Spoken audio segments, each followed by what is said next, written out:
Good afternoon, everyone. My name is Leah Smalley. I'm the Assistant Director of Financial Aid Services at the Coordinating Board. Thank you so much for joining us today on our monthly webcast. We are nearing the end of the year. We typically stopped doing the webcasts after October, so we'll have one more after this. But today we wanted to invite not only new but seasoned staff members to join us so that we could provide some information on a variety of different items to kind of bring you up to speed on state financial aid resources.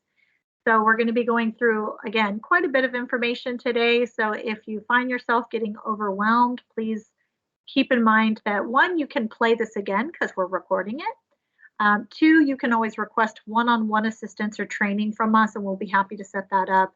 And three, it takes time to get used to where everything is at on our websites and our processes. So just be patient as you start learning the processes. And even if you're seasoned and you don't do things all the time, that's normal. You know, it's fine to reach out for assistance. But we're going to be going through stuff today. The goal is to teach you about our systems and our resources so that you can be self-sufficient and so that you don't have to rely on the coordinating board for all your answers, but that if you do need answers, you know how to get in touch with us. So without further ado, let's look at our agenda. I can scroll here, see what happens. There we go.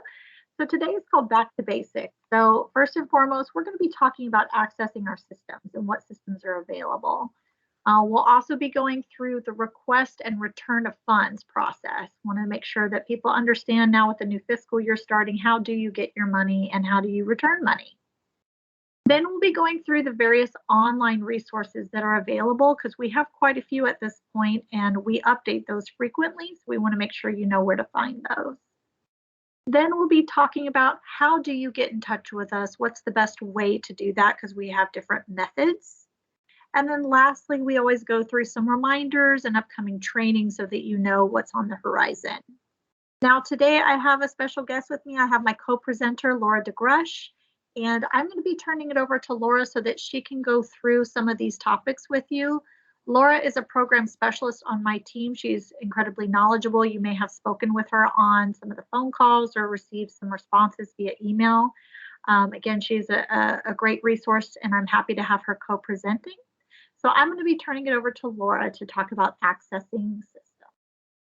Thank you. And I'll just do a sound check here. How are we doing? Is that all right? Maybe I'll have Leah just confirm in the chat for us. Sometimes we get a little bit of an echo, but as long as we are okay, we're going to go right into accessing systems. So to be able to do all the functions of your job and access different state financial aid reports and systems and manage different needs, you'll need access to portals. So we're going to go through our main portals and talk about all the different resources that you have available. Now, these are different required portals so that you can do the basics of managing the different state financial aid. We'll start by looking at Move It DMC. I like to think about Move It DMC as a sort of secure transfer of data and reports. It's sort of your files for input and output of important information.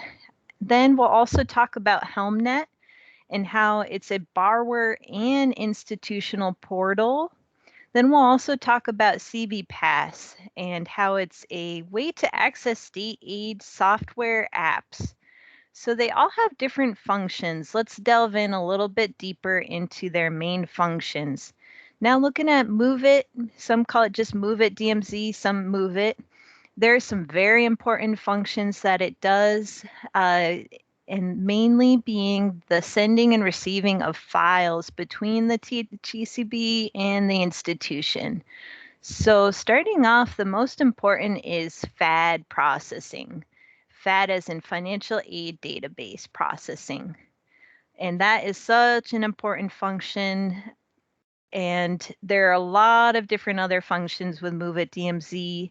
Some other items that you'll be needing it for might be for award history file results.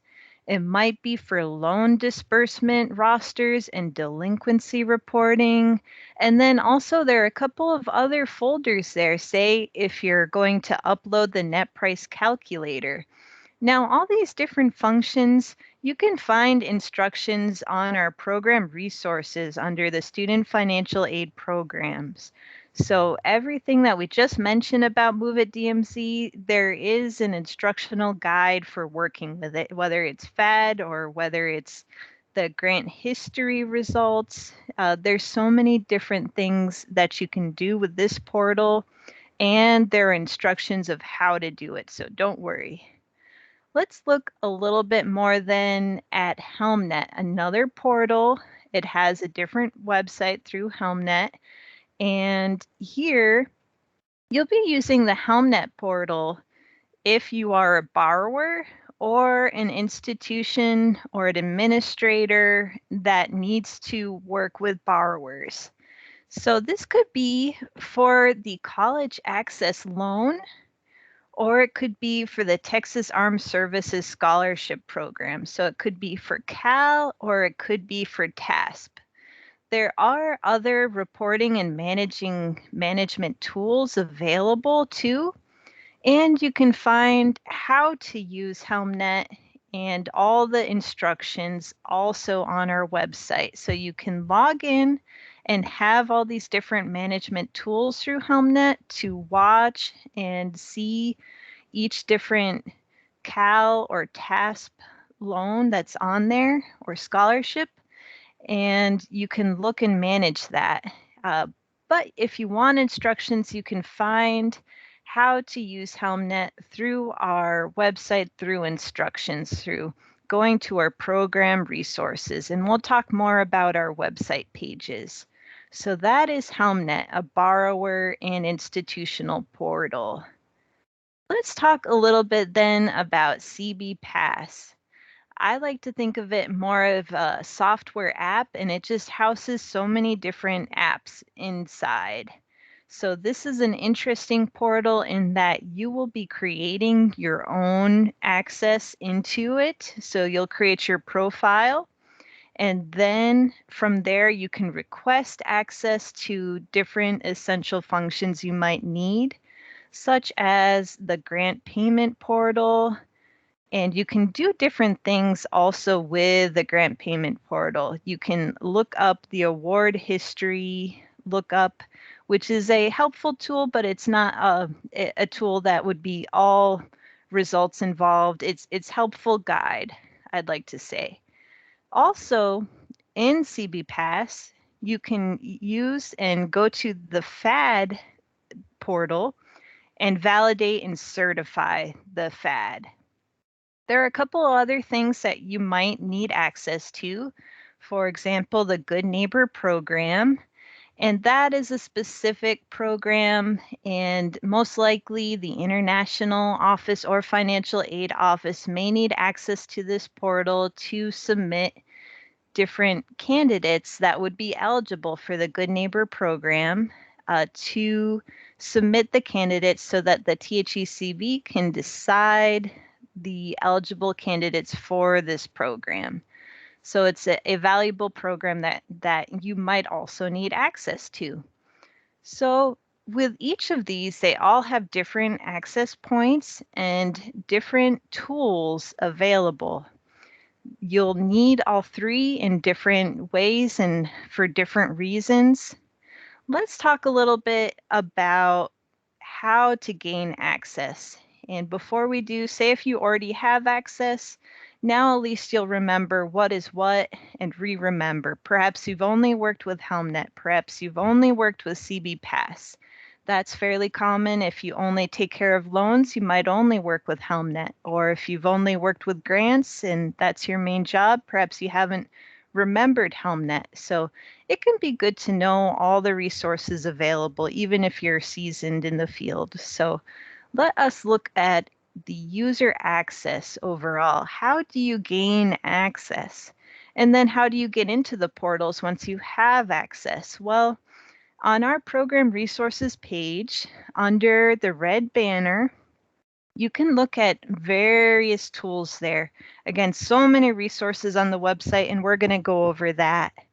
So on the right side in red, you can find the user access form under web portals. You can also find a link to the portals themselves. You'll see Move It DMC there.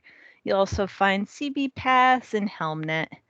So if you need access to a portal, you've been told that you'll need HelmNet, or maybe you've been told that you need CB Pass or Move It DMZ, you'll need to request that access. So that's why we have a user access form, and we're going to talk about filling that out in a second here. Before we do, I did want to mention that CB Pass is a little bit different in how you'll have to set up your own profile. And in doing so, once you do, you'll have to request access to the item you'll need. Maybe you need grant payment program, or maybe you need access to FAD, or perhaps to the Good Neighbor program. It may just depend what you might need. So once you request access, then you'll have that access. You won't need the user access form for this. So one thing to think about that's up and coming related to user access, we will be doing a review. We do an annual user access review, and this helps us process and clean up to make sure that everyone that has access needs access. And that will help us make sure that anyone, say, that's retired or moved on doesn't have access anymore, and that everyone that has it is good. So we'll be doing that process soon, and you'll see a memo coming out on that, just to be good to be aware on that. So that's a little bit of where to start, say, if you do need access. Let's look a little bit closer at the form itself. Now, if you click on the user access form, this will come up. This is our user access form. And you can do a couple of different things with this form. You'll want to make sure that your financial aid director signs it. This isn't something that you can fill out yourself and then request access for yourself. You'll have to have it signed by the financial aid director. So if you are a new financial aid director, you can also sign this, become the new director, click a specific special box that we got highlighted here for a new or interim director. And when you do that process, you'll notice that it also mentions that Move It DMZ will reset. So you'll have a new password. This is an institutional practice that we do. So you'll want to make sure that anyone that had access before that still needs access has that new password. So that will be important to remember. Well, what else can you do with the form? You can update the director, as we just mentioned. You can also add or update users for Move It as designees, or for HelmNet, that was the borrower portal. So if you have to add or update for Move It or HelmNet, you can do that here. Remember, though, that we can't add a CB Pass portal for a specific person here. The person, the administrator, would have to request that themselves and create their own. So once they do that, they can request access through CB Pass itself. So it's a little bit different. But in terms of what we can remove if somebody's moving on, we can remove access for Move It DMZ, HelmNet, and CB Pass. So those are all options there. We spell it out on the form itself, and feel free if you have a question on it to send in a contact us or call. So this is a wonderful, very important form. It helps everything stay secure and up to date. So if we're ready, we'll move on. We've talked about access and portals, and we've talked about how to get that access. Now I'd like to turn it over to Leah to talk about what you can do within those portals in terms of requesting and returning funds. Thank you, Laura. You gave a lot of great information on all of these items. And again, if you are new, You may be overwhelmed. We understand that there's a lot of complexities with requesting access and understanding what goes where and how. We're happy to do some additional training so that you understand how it all works together. If you're seasoned, again, we have a lot of instruction manuals that can refresh because they do change from year to year. Little things change on process and procedures. So for sure, once we get down to the websites, we'll show you where those instruction manuals are housed. But now that we talked about the portals a little bit and how to gain access to those portals, now I'm going to be moving into how do you get your money and how do you return your money? We're in the season of those requests. We just started the new fiscal year a few days ago, and so we're actively starting to work on processing money. But for each of the programs, there's a different way to request and then return money. So I wanted to go through that a little bit for each of the different types. So the first one is going to be, if I can move this forward, there we go. The first one is going to be for our grant programs. We have our Texas grant, we have the Texas Educational Opportunity Grant, which we call TEOG, and then we have Tuition Equalization Grant, TEG. So these three state grant programs are housed in our CB Pass portal under grant payments. And so when you go in and you have access, you'll be able to go and launch that, as you can see on the screen there. And when you do that, it pulls up a variety of menus on the top. And this is one of the most straightforward applications that we have. You simply navigate over to request funds, and then you type in, oops, it's delayed. You type in the amount you need, and then the students that you're going to be paying. Now, one of the things that we want to keep in mind here, when you log in this year and you look at your allocation amount, we've been getting questions that the allocation amounts don't really match the amounts that we sent out. And so just to clarify, there was an original allocation amount that the legislature provided, and then they included some additional funds under a strategy this year. And that strategy was B.1.10. Now, we have not included those funds in your allocations online yet. Now, that doesn't mean that they won't be there eventually. Those have to be loaded, but you can go ahead and request your money. You don't need to wait until those funds update. And once they're loaded, then you'll see that in your total allocation amount. So those will be there. We just wanted to make sure that you're clear that you can go ahead and submit those. And we do recommend that you start sending them through so that way you can receive your funds timely. The other thing to be aware of is that when you're requesting money for the grant programs, it's important that you're asking for funds for students that you're either reimbursing or that you intend to pay within those 3 business days. All of the grant programs are bound by certain administrative rules, which means that you can't just request all of your money at once. You can't request it and then hold on to it. You do have to ask for those funds and then apply it to the student's account within a certain number of business days. If you don't, then you would need to return that to the coordinating board until you do identify those students. One of the other things too is that at the bottom of the screen, we have some little instructions there. Move this forward. And this is intended to help you make adjustments. So sometimes we get phone calls when you submitted a request and said, oh, you know, I meant to do more. I needed more money, or I need more students, or maybe you incorrectly reported too many. There's ways within these screens that you can actually adjust those amounts, either the student count or the amount. The instructions are at the bottom that give you the different scenarios and exactly how to fill in the form. So that's really important to know because, again, people make mistakes all the time. And so instead of having to call us or submit an inquiry in, 9 times out of 10, you can fix it yourself. Now, there will be occasions where you cannot, and you can call us and we'll put in a request to cancel that transaction.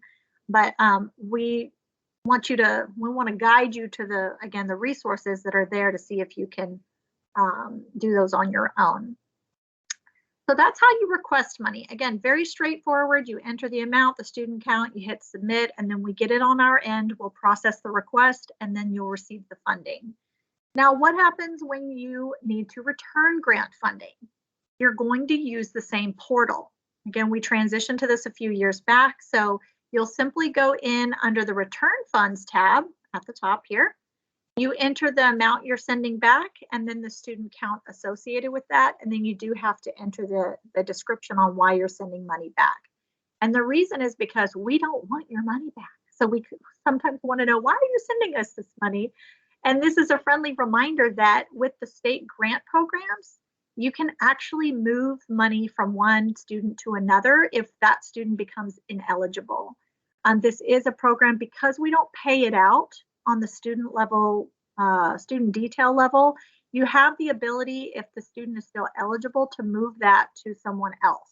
So if you identify a student, maybe they never started school and you paid them, maybe they withdrew, whatever the circumstances, if you have another student, the recommendation is always to give those funds to that student versus returning it.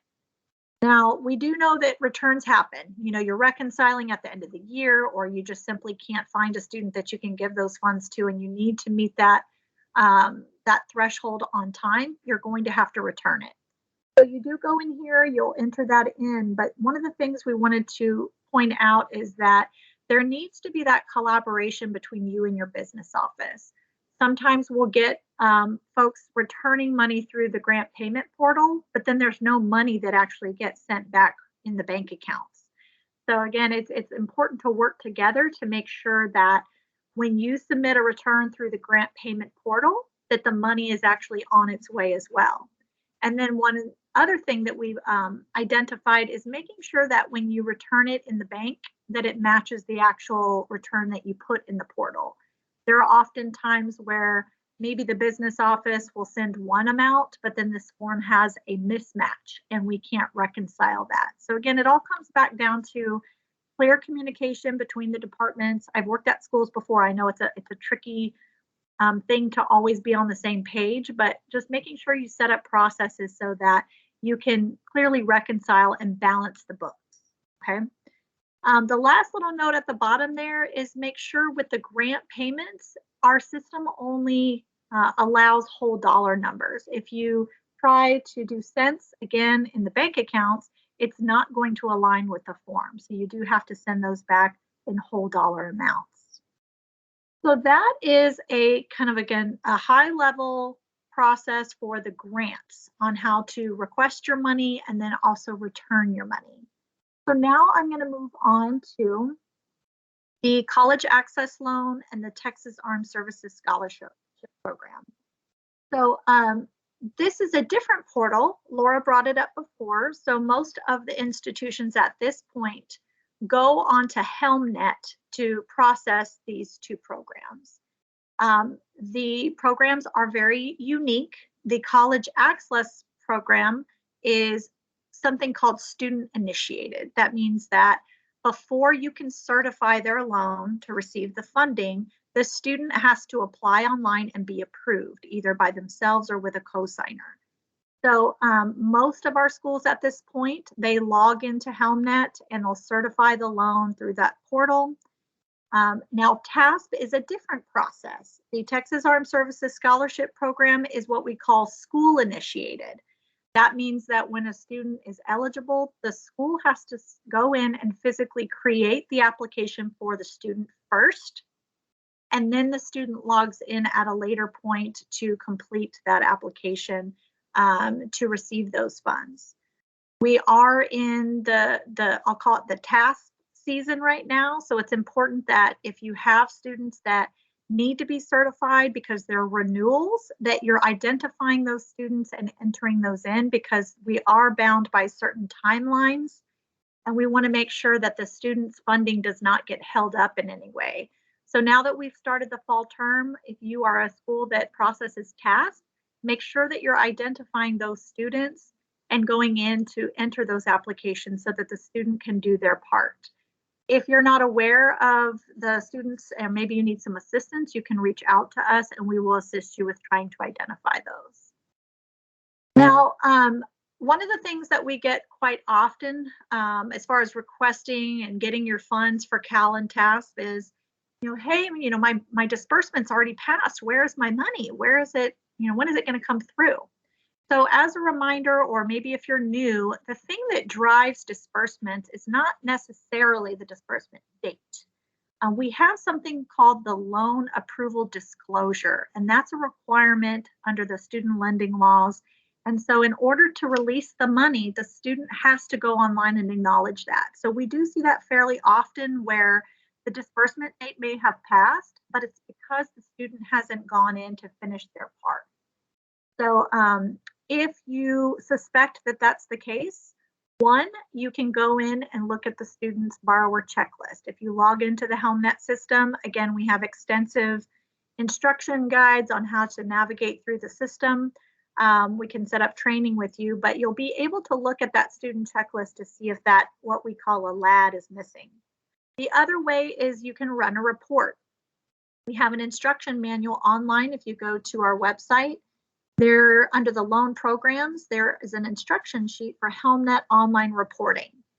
Through there, you can run various reports, one of which is to identify missing LADs. And then you can contact those students to let them know that in order to get their funds, in order to pay that balance, they need to complete that LAD.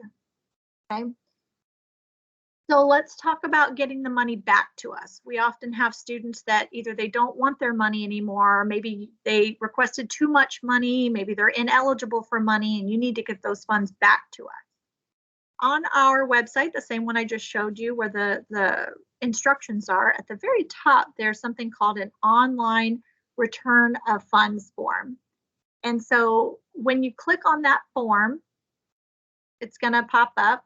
See if I can close that for you. And then the form will pop up here. This is a manual PDF form, so you do have to fill it in completely. And what is really important to remember here is that not only is it completely filled out, but that it's accurate. A lot of times we have to send these forms back to the school because there's a data entry error or something's not aligning with the system. So the best thing to do is making sure that before you submit this form to the coordinating board, that everything aligns with the HelmNet system. So things like the common line ID number, the student social security number, all of the things that help us align the refund to the student's account, we need those items. Otherwise, we won't be able to process it. The last thing is, again, making sure that you submit this form along with the funds, because we can't really process one without the other. If we get the money, we don't necessarily know who it's for. If we get the form and we don't have the money, we can't apply it to the account. So they all work together to make sure that the process is compliant and that it's timely. So again, going back to that relationship that you'll have with the business office to make sure all the pieces fit. So now we've talked about grants, we've talked about the Cal and the TASP, but now let's talk about what we call special programs. So these kind of don't fall into either one of those categories. These are our educational aid exemption program, bilingual education, and then Texas College Work Study. So in order to get these, there's a different type of process. Like I said, I know there's a lot of information flying at you, but you'll be able to reference this later. But these programs for educational aid and bilingual, these are manual PDF forms that are located on our website under the applicable program. So in this example for bilingual, you can see that we have a PDF form here. And then the same for educational aid. You'll be able to go, you'll click on the PDF, and when it pops up, this is what they look like. You'll enter in all the applicable information in there on how many students you're requesting and the total amount that you need, and then you'll sign and submit that. Once we receive it, we'll go ahead and review your allocation, make sure that you have the funding, and then we'll route over those funds to you. Now, again, if you're new to this form, maybe this is the first year you're participating in this program, there's some instructions embedded within the form. You'll notice the little red writing there. Oops, I went too fast. If you click on the little red writing here at the bottom, it will launch some instructions on exactly how to fill out this form that are very useful. Okay. Now, these forms are for educational aid and bilingual. Texas College Work Study is unique in the sense that we don't require that you ask us for the money. If you opt in and you're going to participate for that year, we just send you one big lump sum. We just send you all your money at once, and then as you do payroll, you draw down those monies and you apply them to the student, or you pay them through payroll. So there's no action needed for work study. You simply just wait, and just so you know, we are in the process of getting those funds to you, but they have not been processed as of right now. Okay, now returning the money, if this will move forward, there we go. On our website, under the right-hand banner, we have what's called a grants and special programs online return of funds form. So similar to the loan program where I showed you that PDF, this one is located on the right-hand banner. And when you launch it, you'll just fill in all the applicable information. Please make sure that the institutional contact information is correct. We often will follow up with the school if we have questions or we need some clarification, and we use that for our reporting and to make sure that we have all of our contacts correctly. And then once you submit that, again, we'll be looking to align that with an actual refund from your business office. So you'll submit that through.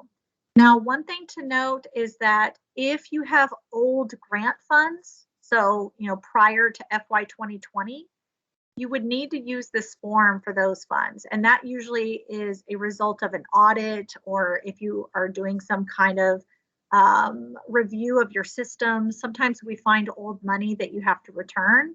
You won't be able to return that through the grant payment portal because that was new a few years ago. So if anything prior to FY 2020, you would have to return those using this manual form. Okay.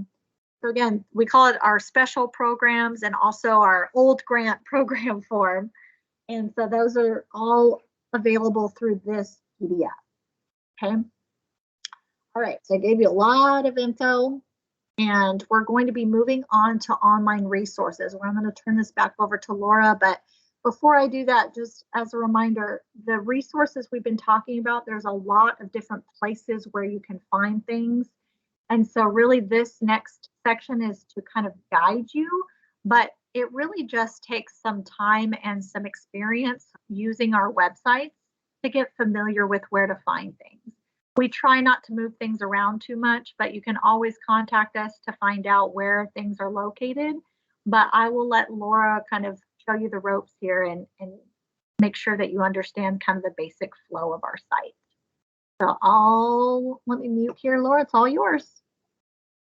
Very good. Yeah, so we do have a lot of different online resources, and just like Leah said, it can take a little bit of time to delve into them.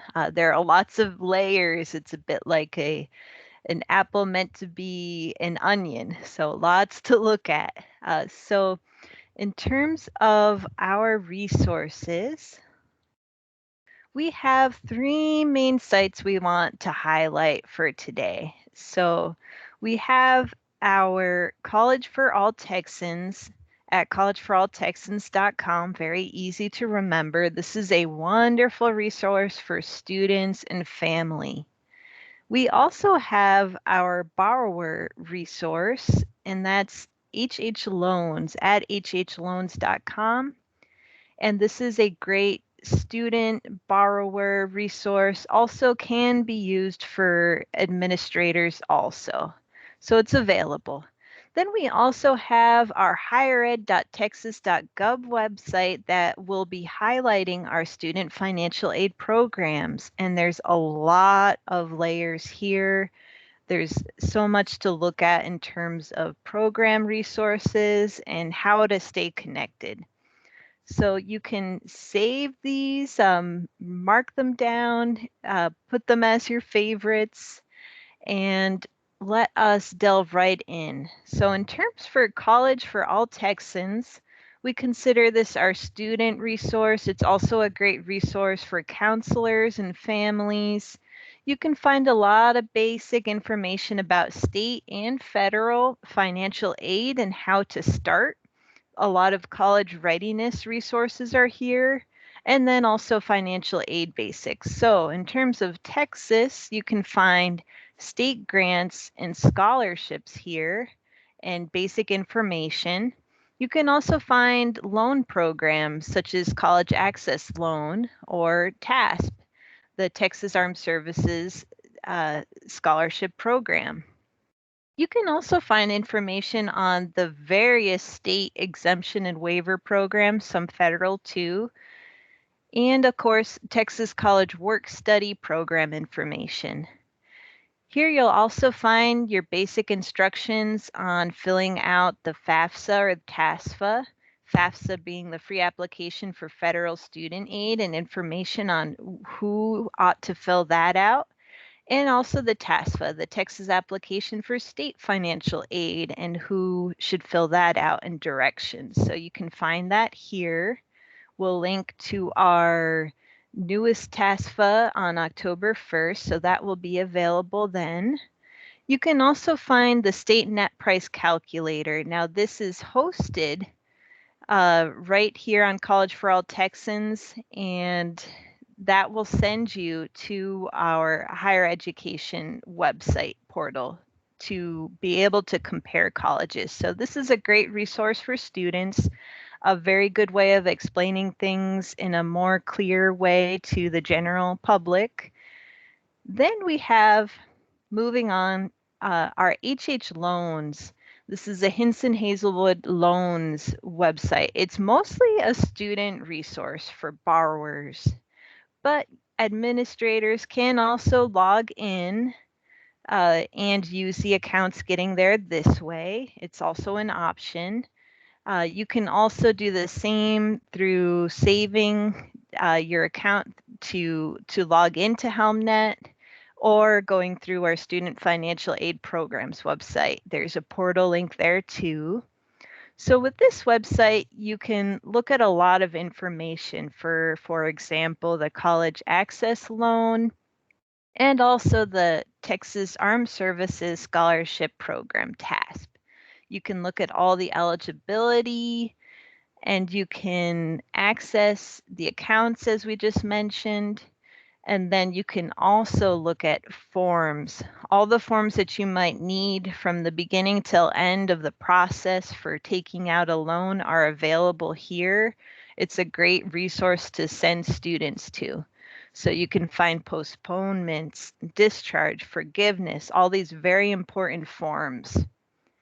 As another resource, we also have loan repayment assistance program information. So you can find that for payment and repayment options.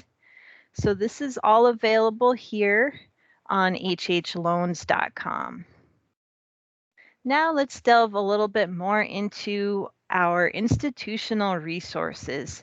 For that, we have our Student Financial Aid Programs webpage, and you can get there by going to highered.texas.gov and then going to Institutional Resources and Programs and going down to Student Financial Aid Programs. So once you're there, there's just so much available for you. And just like we mentioned, there are a lot of layers. There's a lot to look at. There's a good chance that if you have a question on something, you can find it here on the website. So in terms of our homepage for student financial aid programs, you can find information on different possible announcements about our financial aid services office. You can find out the basics of what we do and offer. In terms of our homepage, we have information available on GEAR, the State Grant and Emergency Educational Grant. So this is available there. You can also get a return of funds form and various other FAQs there. So a lot of information there on GEAR.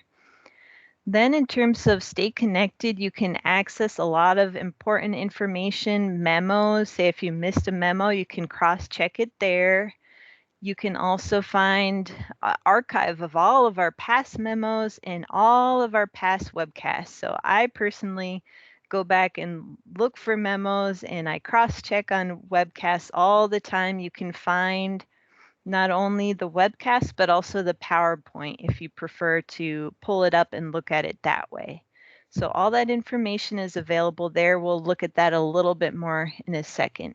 And then we also have FAQs available on different common topics. So this is our main web page, homepage. And now let's delve in a little bit more on our Stay Connected.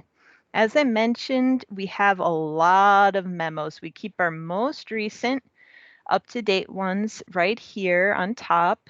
And then we also have all our past archived memos. You can see sometimes pulling up a past year could help you prepare for something up and coming or seasonal. And keeping that in mind, you can also find our calendar to keep on top of different institutional, semester, and seasonal events that you can plan ahead for. So you can find our calendar here. You can also make sure that you're getting memos by checking in with the listserv, making sure you've subscribed. And you can, as I mentioned before, look at all the past webcasts. You can pull it up, rewatch it. I'm a very visual person, so I got to sit there and rewatch how to do something. It's very helpful. And you can also on this page find Financial Aid Advisory Committee webpage information that can be very helpful. So a lot to work with right here. You may have connected with us today through our webcast here. You can look for connections to the next webcast in our red banner. It's typically right there on our Stay Connected page. So that's there. Even more important though are our program resources. There's just so much information right here at your fingertips. It's almost bursting out at you. So here you can find, most important are the program guidelines. So the most important resource that you'll find here will be the guidelines. And you can find guidelines on all the different themes here. So you can find guidelines for grants, you can find guidelines for loans, for work study and scholarships, exemptions and waivers. So all of this has, every single one will have a guideline. Texas Grant, TEOG, Texas Educational Opportunity Grant, Tuition Equalization Grant, all of them will have guidelines. And those are so useful for knowing the phases, the eligibility, the processing, the awarding of all of these. So it's all available there at your fingertips. And for those that just want everything in one, we have comprehensive guidelines available. You can check it all out. Say if you work with grants, loans, and work study, you work with everything, just pull that one open. You'll have that available in the red banner. So that's available there. And in terms of managing more than just guidelines, you can find under each of these allocation information. So you can find allocation information in the memos under Stay Connected, but you can also find final amounts and decisions and descriptions under each program. So that's available there. You can also find some things you'll find on the main portion and some things you'll find in the red banner. So some web portals may be just available in the red banner.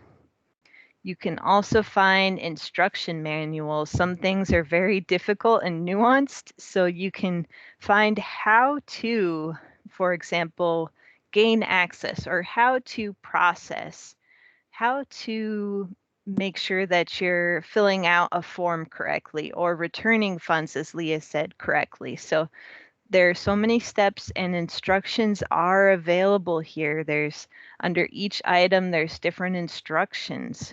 So you can find different things like that.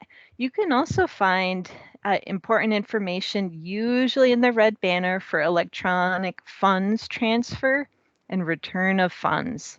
So there are different applicable forms. Sometimes you'll find them under the specific topic, and sometimes they'll also be on the right side. So there's a lot to work with, whether it's a guidelines, whether it's an instruction or a manual or a return of funds or the allocation information. So a lot under each here. You may find yourself going in and really looking at each option and pulling it open and maybe even saving it and favoriting it. So that will be available for you there. Let's just make sure, and we've gone over this before, but something important for using our browsers and using our online resources is using a browser that will work for you so that you can see all the options. It came to our attention that Internet Explorer, the browser itself, did not pop up for our student financial aid programs and our program resources page. It didn't have all the information available. So if you notice something like this is happening to you when you use our websites, you should probably consider Chrome or Edge or a different browser just to make sure everything's available. So I just wanted to bring that to your attention again, because it does come up and can be an issue, whether it's a portal or our online resources and websites themselves. So in terms of other items you can find on our Student Financial Aid Programs website, we do have some new resources and we're so excited about them. They've just become available. You can find them under Program Resources and then under Exemption and Waivers. So we have lots of different fact sheets and important forms and descriptions for all of these exemption and waivers. And our newest fact sheets are available now. So one being the Children of Professional Nursing Program, faculty and staff. This is a new fact sheet that you can find on our website. And the other new fact sheet is a competitive scholarship waiver. It's a fact sheet also. You can find it right on our website. So we'd recommend that you share these new fact sheets and resources with any department that might benefit, since sometimes you may need to partner with the registrar or admissions or business office. It can depend on the institution. These all could be very important and useful resources. So let's delve into them as new resources a little bit more. And we'll start with the Children of Professional Nursing Program and Faculty and Staff fact sheet. We've got a few highlights here for you, and you can also jump into the fact sheet itself to have a lot of follow-up links and different points to examine. So first off, for highlights, the purpose of this specific fact sheet is to provide an exemption, or the specific exemption, I'll say, is to provide an exemption from the payment of tuition to eligible students to encourage their parents to continue employment as professional nurse faculty or staff members in the state of Texas. It's very specific. Something important to know is that all Texas public institutions that offer this undergraduate or graduate program are required to participate in this program. So it's offered at public institutions, but the ones that do offer this program in professional nursing. So they are required to participate. Then also, we do publish the program application. So THECV does publish the program application for the student, and the student can fill out and complete that form. And then the institution will be collecting that form and determining eligibility. So that is the eligibility for this program is determined by the institution. One other thing that does come up sometimes is that the student must attend the institution the parent is employed with. So that is very specific to this exemption. You'll have a lot more information on the fact sheet itself and then under our resources. So we'll move on to our new fact sheet here on the competitive scholarship. In terms of highlights, the purpose of this is to have this waiver is to allow a non-resident student who receives a qualifying competitive scholarship to enroll and pay the Texas resident tuition and fee rate at a participating public institution in the state of Texas. So very specific. This is something that can help non-residents, that can qualify for a competitive scholarship to have a reduction, to have this waiver. Now, this is an optional waiver program and only at public institutions. You can choose as a public institution to participate. And something that's very important to note is that the competitive scholarship itself must be at least 1,000. So multiple scholarships cannot be combined to meet this minimum. And the individual scholarship must be 1,000 or higher. So that's a very important point there. Then the last point that we thought might be good to highlight is that the institution decides how the waiver is applied to the student and account. So there's not a specific process here in terms of the Texas Higher Ed Coordinating Board. The institution decides how the waiver is applied. So a lot to learn there. It's a very useful waiver. And now what we'll do, since we've covered so much and there's so much to learn and know, and it's like pulling back layers here, we do want to highlight ways that you can contact us. So I'm going to turn it back over to Leah so that she can cover how to get in touch with us.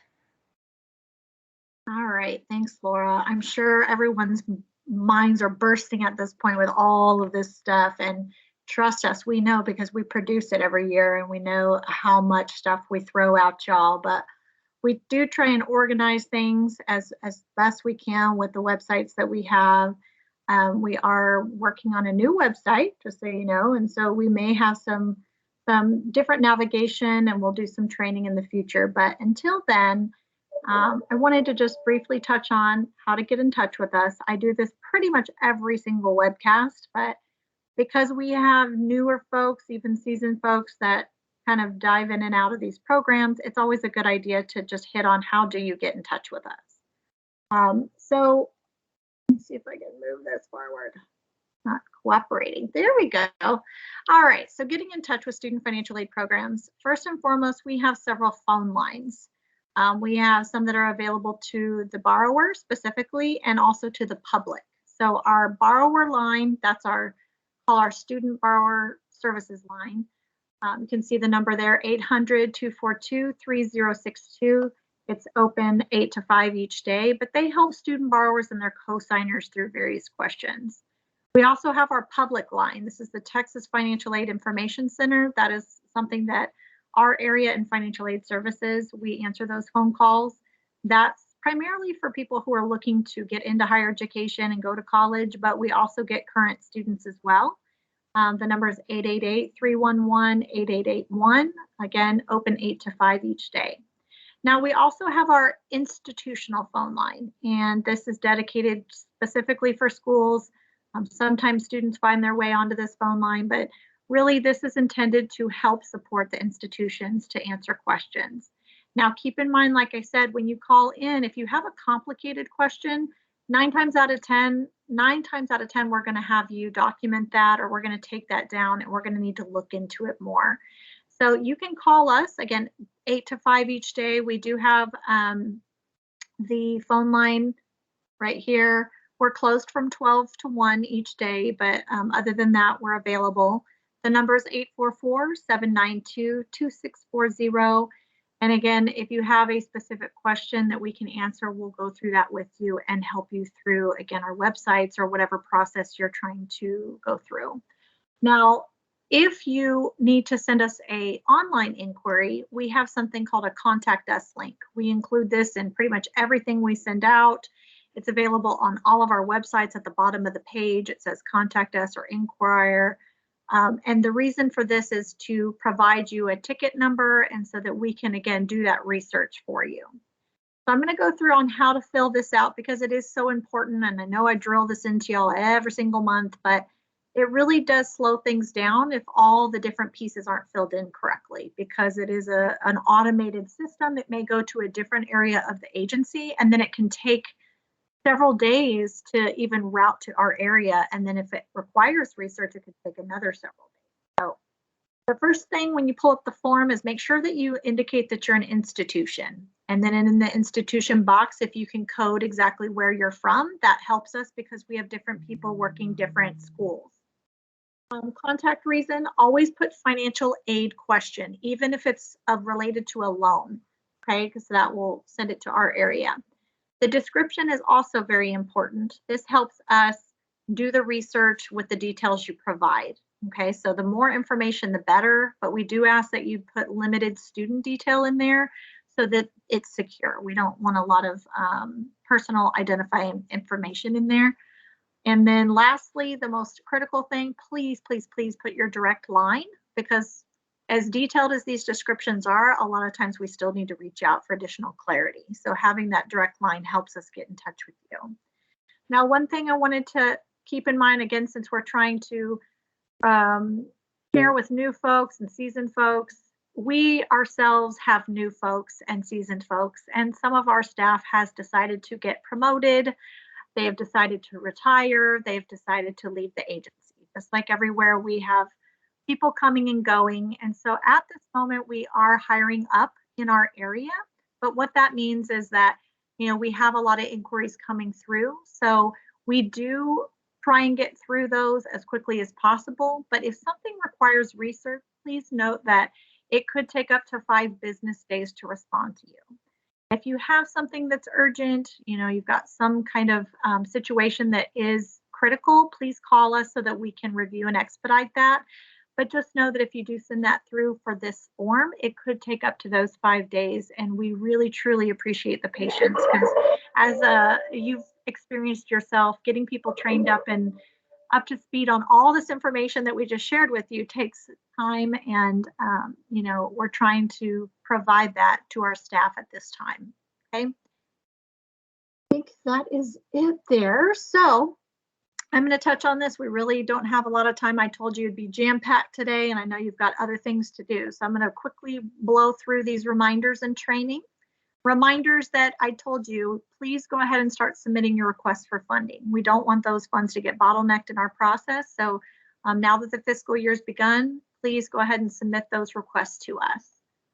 Secondly, the TASFA. I think Laura mentioned this, but we did release an institutional copy of the TASFA so that you can review that. You can work with your vendors if you have an online version. But we will be publishing the actual TASFA on October 1st. So we ask that you do not release that on your website or to students at this point. One of the reasons was in case we needed to change something. And lo and behold, we did identify a revision that we need to make on the form.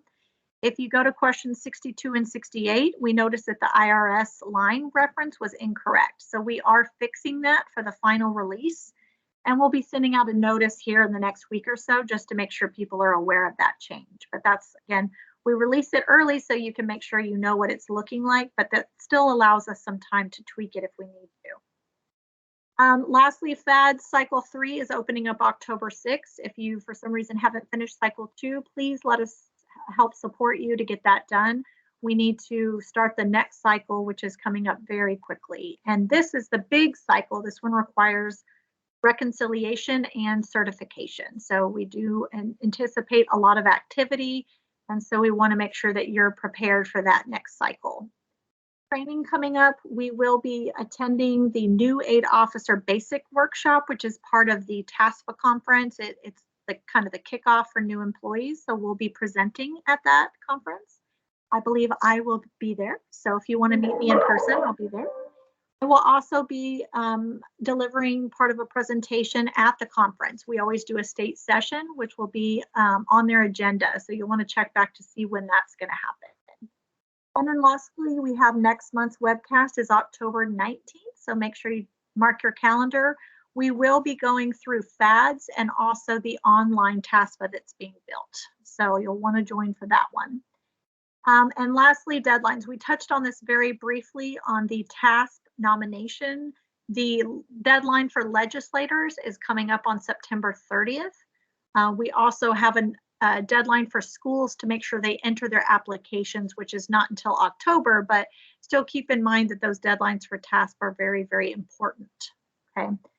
So that is all I have. I know we are over on time. I was kind of rushing through the end there, but any questions that you want to ask quickly, we can answer those in the chat box. But again, now you know what our systems are, where to find information, you know how to get in touch with us. And so we really do appreciate you joining us today. I hope you got some new information. If you are seasoned, if you're new, hopefully you're not running for the hills with all this information. We know it's a lot and we try our best to make it as straightforward and clear as possible, but feel free to reach out if you need additional one-on-one training for your school in particular. We're happy to set that up for you and work with you to get you up to speed. I think that that's all we have. I don't see any questions coming through. So Laura, thank you again for co-presenting. You did wonderful. Everyone, I hope you have a great week and we will see you for our last webcast in October. So have a great, great week, everybody. All right. And I'm going to stop this recording. So have a great one and we'll see you next month.